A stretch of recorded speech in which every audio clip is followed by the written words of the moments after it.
Why don't you just tell us a little bit about yourself, where you were born, raised? Tell us a little bit about yourself.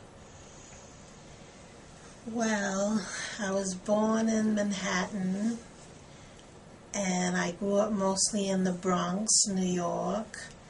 I'm an only child. I graduated high school for secretarial studies, and then I tried a little bit of college.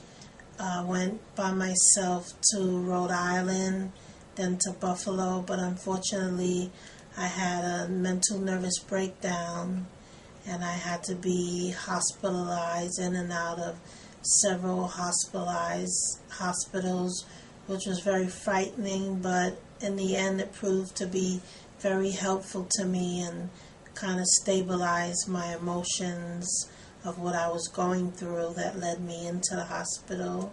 How old were you when you first were hospitalized? 22, I believe. And and I don't want to get too personal, but was there a situation that triggered that for you, or it was just something that happened in family life? And if you don't want to discuss it, you don't have to. Well, some of my diagnoses was paranoia, schizoaffective, which later on I found out that a part of my family had some of those diagnoses. But I remember my high school years, senior year was the most difficult. I was very nervous all the time, very paranoid, shaky hands, and felt an unusual amount of stress. Did you have a support system in high school?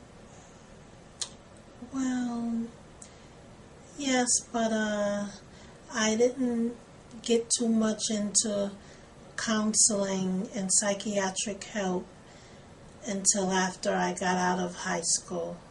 So basically it was just my academics in high school, my teachers, and they didn't really see any type of mental illness coming on because I did so well in my studies. So you were this was sort of invisible to people, what you were really going through inside. Yes. Do you think there's a lot of people who feel the same way you do? Or did? Yes, I think that's why most people have suicidal thoughts and commit suicide, because people don't recognize what they're suffering internally. A lot of things and issues and problems that are going on inside that we don't have the courage to talk about, or we're afraid to talk about because somebody might think that we're like crazy, and we don't at that time get identified with a mental illness, so we really don't know ourselves sometimes what's going on inside of us. So, and if you're like growing up in an environment at home or in school or at work where everyone is basically like, so to speak, normal, and you feel a little different, you don't want to bother anybody with what's going on with you. You want to appear as normal as everybody else is. How did you come to find Jawonio? Have you been with us receiving services for a long time, or when did you come to Jawonio? I believe it's the past, I think, 2 years, 2 or 3 years. The home where I live, Green Hills, well, they built a Jawonio program in Green Hills, and my case manager, Ruth Nieves, recommended me to be in the program because she knew I had a background in secretarial, and they were going to put computers in the program. So she wanted me to be able to practice my skills, computer skills, and that's how I got introduced to Jawonio, to learn about and work on the computers. Tell me about what it's like to work with Jawonio folks. Give me some stories about how you first met people, and tell me a little. You're smiling now, so tell me a little bit about that.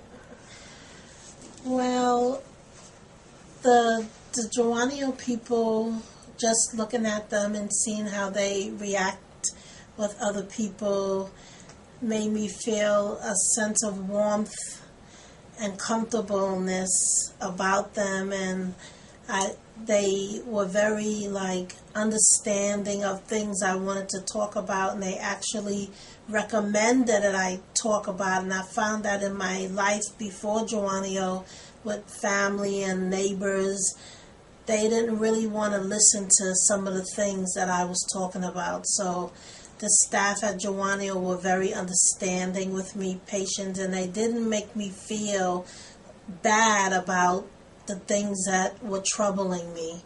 They actually recommended that I talk more about it, and they also gave me some solutions, and and they pointed out my good qualities about me. And being that I came out of several psychiatric hospitals, I felt a little insecure about myself and not worth much. But the Jawonio staff, they made me feel like I was important. They made me feel special, and they made me feel loved, that I was valued. And then that's when I started to value myself more. That's a tremendous testament to your work on yourself and the way staff works with you. What would your life be without Jawonio at this point? Well, probably during the daytime before my other program that I go to, I would get up late in the morning. I didn't have any enthusiasm to get out of bed and do anything. And I just, dragged around in the day. But Jawonio has so many things to do, so many activities that make me feel happy, like the cooking group, going to the Y.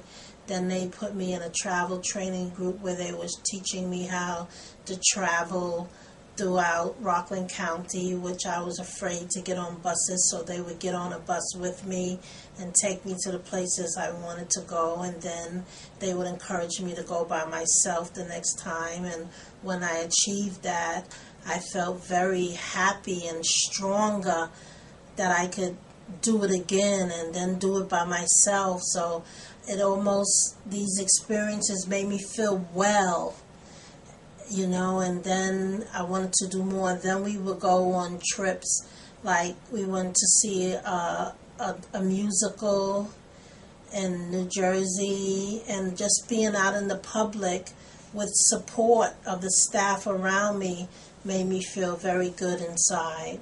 What was it like being on that bus for the first time alone? What were you thinking? Well, being that I went through the fair with the staff, and when I was alone, I felt like, wow, this is me. Look what I'm doing. I'm actually doing this by myself. And I just felt so tremendous amount of joy inside of me that I made an accomplishment, which is what the staff was trying to have me to feel about myself. I think for many people who take it for granted when they travel by themselves, whether it's getting into a car, on a bus, or in a cab, you take it for granted. You just get in and you just do it. But, you've overcome your fears. That's huge. What would you tell people who were in your place and now? What are your goals now? What do you look forward to now? Do you have any big goals that you'd like to accomplish? I mean, do you go from a bus to a plane now? Do you go on a big trip? Through encouragement of the peer specialists, they made me believe that no goal was not achievable for me, and I was able to go on a home visit, which I always wanted to, in the city, ride the Port Authority trains, which I had a lot of fears of riding those trains. And also I took the Rockland coach bus down into Port Authority all by myself and back. And at one time that was just like a dream to me to be able to do that. But I was able to achieve it. And I felt so proud, and I've been doing it a lot now. Do you have any other goals that you're putting out there for yourself? Do you see yourself doing other things next year? Do you have any big dream that you'd like to accomplish next year? Well, actually, I've been thinking of myself as a volunteer, peer specialist, social worker. And why do you want to do that? Well, I've been reaching out to my peers because of the help given to me. I'm also helping other people in the program. Like, I research information about families for them trying to locate missing family members. I've helped people fill out applications to get reduced fare cards. And I also help people get